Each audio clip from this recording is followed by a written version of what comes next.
Assalamualaikum warahmatullahi wabarakatuh. Hai anak-anak salih-salihah, tetap semangat belajar ya. Pada pembelajaran tematik, kita akan belajar bersama tema 5 subtema 1 pembelajaran 1. Anak-anak dapat membaca dan memahami materinya di buku Pupena halaman 71 sampai 73. Tema 5 pahlawanku. Subtema 1 perjuangan para pahlawan. Pembelajaran 1 kita belajar bersama muatan bahasa Indonesia. Menjawab pertanyaan berdasarkan bacaan. Untuk dapat menjawab pertanyaan dengan tepat, kita harus memahami isi bacaan dengan cara menemukan semua informasi penting dalam bacaan. Apa yang dimaksud dengan informasi? Informasi adalah sekumpulan data atau fakta yang diolah sehingga memiliki arti dan dapat dipahami oleh pembaca. Suatu pertanyaan biasanya mengandung kata tanya. Berikut ini adalah contoh kata tanya. Apa? Untuk menanyakan benda atau peristiwa. Siapa? Untuk menanyakan tokoh di dalam cerita. Di mana? Untuk menanyakan tempat. Kapan? Untuk menanyakan waktu. Mengapa? Untuk menanyakan alasan atau sebab. Bagaimana? Untuk menanyakan cara, proses, atau tahapan. Jawaban dari pertanyaan biasanya bisa jawaban tersurat atau tersirat di dalam teks. Jawaban tersurat berarti jawaban tertulis jelas pada kalimat-kalimat dalam teks. Jawaban tersirat berarti jawaban harus disimpulkan dulu berdasarkan informasi dalam teks. Muatan IPS, tokoh dan peninggalan pada masa kerajaan Hindu, Buddha, dan Islam.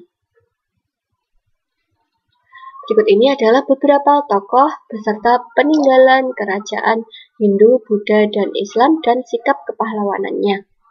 Yang pertama, Raja Mulawarman, Kerajaan Kutai.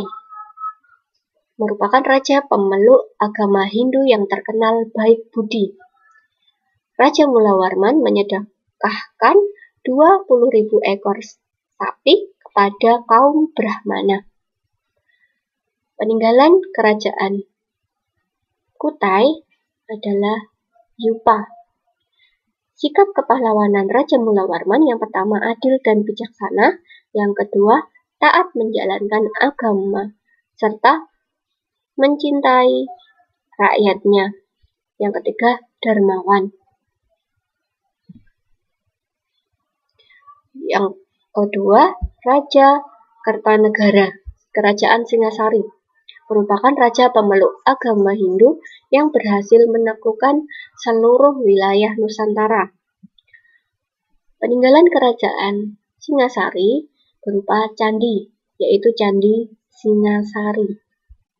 Sikap kepahlawanan Raja Kertanegara yang pertama, pantang menyerah dalam menyatukan Nusantara. Yang kedua, berani dan tegas menolak untuk tunduk kepada bangsa Mongol.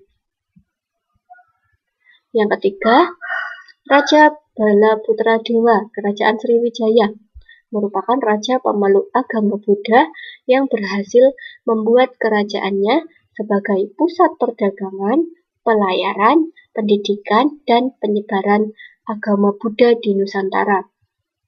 Peninggalan kerajaan Sriwijaya adalah prasasti Kedukan Bukit. Sikap kepahlawanan Raja Balaputradewa yang pertama jujur dan disiplin dalam memimpin rakyatnya.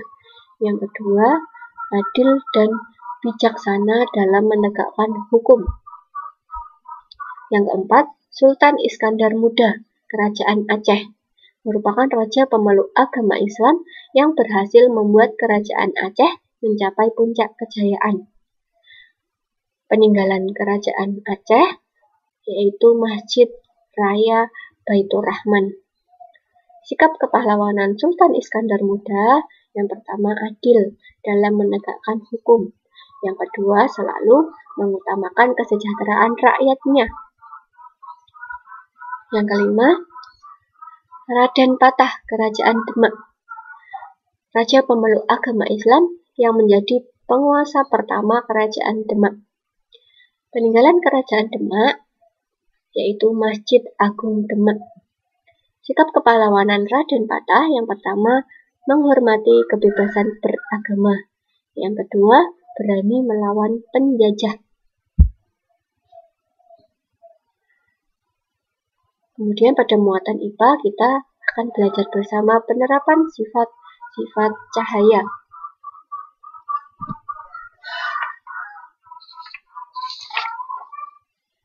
Cahaya dihasilkan dari sumber-sumber cahaya, misalnya matahari, senter, lampu, dan lilin.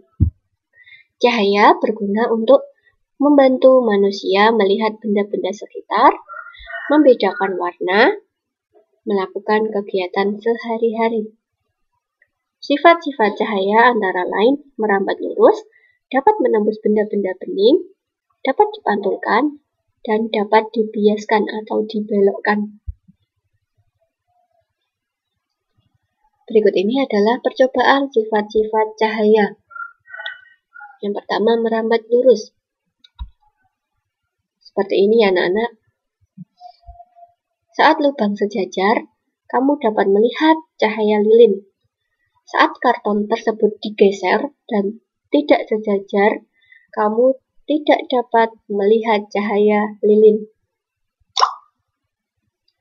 Contoh-contoh cahaya merambat lurus seperti ini ya anak-anak.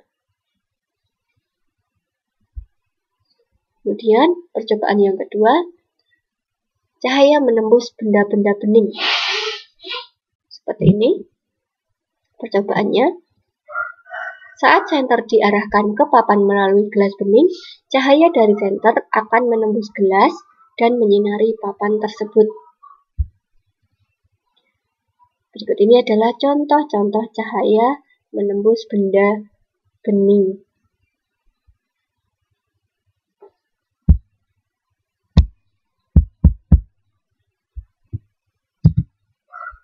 Kemudian yang ketiga, cahaya dapat dipantulkan.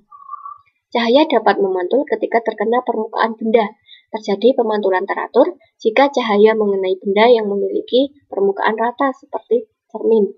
Nah, pembuktiannya ketika kita bercermin, ya anak-anak. Nah, contoh cahaya dapat dipantulkan ini pada spion mobil. Kemudian pada ini yang biasa terpasang di jalan. Kemudian yang keempat, sifat cahaya dapat dibiaskan atau dibelokkan. Contoh percobaannya ketika pensil yang dicelupkan ke dalam air. Pensil akan terlihat patah dan lebih besar. Nah, contoh cahaya dapat dibiaskan atau dibelokkan. Dasar kolam renang tampak lebih dangkal. Demikian penjelasan materi dari Bu Ida. Untuk tugas, silakan anak-anak mengerjakan tugas ini. Ya anak-anak.